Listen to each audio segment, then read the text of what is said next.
Bom dia a todos, aqui é Remo Noronha. Vocês sabem que quando está aparecendo a minha carinha feia é porque a gente não vai dar aula nem de física e matemática, né?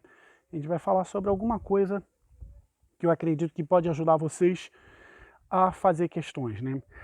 E uma das coisas que os alunos se preocupam é como interpretar questões, principalmente em provas longas.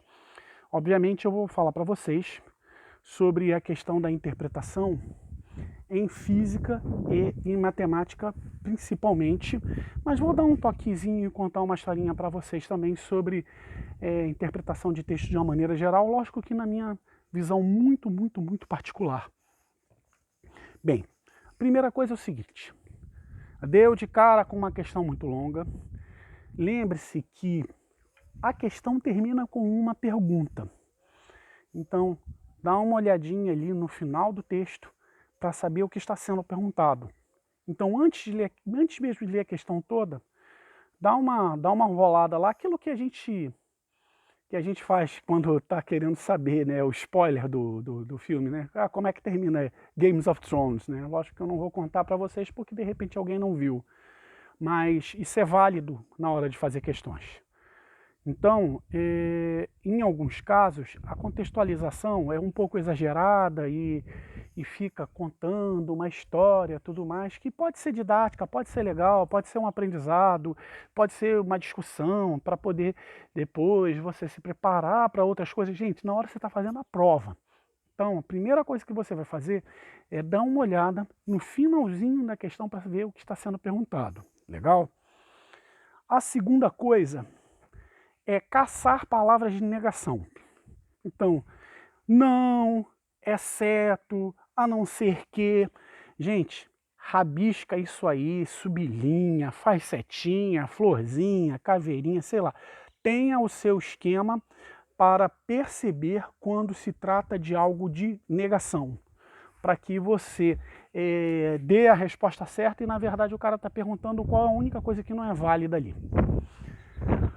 O Enem é muito de fazer aquela maldade de pegar as respostas e trocar de ordem. Eu já resolvi aqui no canal um montão de questões do Enem e só vi essa coisa de trocar a ordem. Ele dá uma sequência numérica e lá na letra A, B, C a sequência está trocada. Isso é mais comum em provas militares, que é praticamente um psicotécnico que acontece durante o feitio das questões. Então, é bom, você vê lá o que você está marcando antes de marcar. Beleza? Outra coisa que eu quero falar para vocês é a questão de interpretação de texto, e eu vou dar dois exemplos. Tem uma música lá, eu nasci para sofrer, fui olhar para você, meu zoinho fechou. E quando o zóio abriu, quis gritar, quis fugir, mas você, eu não sei porquê, você me chamou. Eu estava discutindo essa música com os amigos e perguntei para eles o que é a pessoa que estava cantando, o eu lírico dessa música, o que ela era de Ioiô. E a gente chegou à conclusão de que o eu lírico era a amante de Ioiô. Aí, não, mas por quê? Ah, eu acho. Não, eu acho não entra nessa de eu acho, não. Se por um acaso você está fazendo uma interpretação de texto, você tem que saber o que você está procurando no próprio texto. E nessa música ela fala assim: eu não sei por que você me chamou, fui olhar para você, meu zoinho fechou. Ela diz também: se o Senhor do Bonfim souber, né, até, nem Deus sabe do que estava acontecendo. E no final ele fala que assim: e se o senhor souber que você que é o ioiô de Iaiá, ou seja, não pertence a ela, pertence a outra mulher, então ela deve ser a amante dele. Isso aí pode ter que você seja que você tenha uma outra interpretação dessa música, mas a interpretação que esse meu amigo fez é válida, porque ele encontrou no próprio texto a base do que ele estava dizendo. Um outro exemplo clássico de interpretação de texto, né? Aí eu teria que conversar com meus amigos de língua portuguesa, mas a gente usa interpretação de texto aberto em exatas. É um livro maravilhoso no Memórias Póstumas do Brás Cubas, aquela coisa do do Bentinho, se eu não me engano, Bentinho, né? Foi traído, o amigo dele, Escobar, essa coisa toda, né? Então, poxa, eu li o livro, achei o livro delicioso, né? E para mim, particularmente, ele foi traído e ponto, né?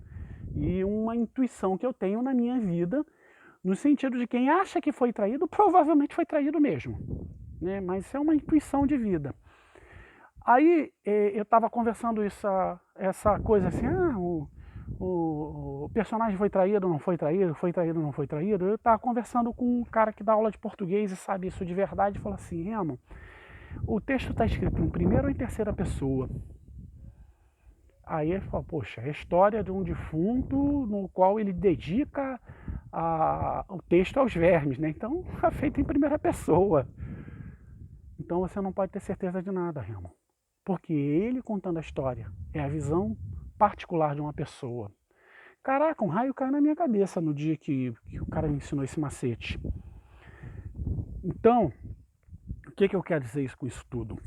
Na hora que você vai interpretar um texto, seja ele literário, seja ele histórico, seja ele de exatas, não importa o que você pensa sobre o texto, não importa, a sua opinião não importa. Ali na hora da prova, você pode ter opinião, você pode gostar do livro, você pode já ter lido o livro pode dizer uma coisa especialíssima na sua vida, ótimo, bacana. Mas aquilo que você interpreta tem que estar lá no texto para poder transformar a sua interpretação numa interpretação técnica. Combinado? E eu já falei isso antes, mas eu acho que já que a gente está falando sobre como lidar com provas, é algo fundamental também. Não se faz prova em ordem. Façam primeiro as questões mais fáceis, depois as médias, depois as difíceis. Se por um acaso são várias matérias, faça as matérias que você se sente mais à vontade primeiro, para ganhar moral durante a prova, para você ir ganhando aquela força que os campeões têm, para poder chegar no momento da decisão e bater o pênalti e converter. É isso. E esse moral você consegue no momento em que você vai crescendo durante a prova, tá? E o macete final também é uma coisa totalmente intuitiva minha. A prova é longa pra caramba, para em um determinado momento, fecha os olhos, respira e se alonga. Para mim, fazia um efeito enorme. A Tiquitita tá concordando, né, Tiquitita? Não é assim que se faz prova? É, minha cachorra preta acha que é assim mesmo. Então deve ser, meus caros. É isso. Bem, para você que está nessa luta aí, como eu digo sempre, lute, persevere e vença. E para todos, como sempre, aquele abraço.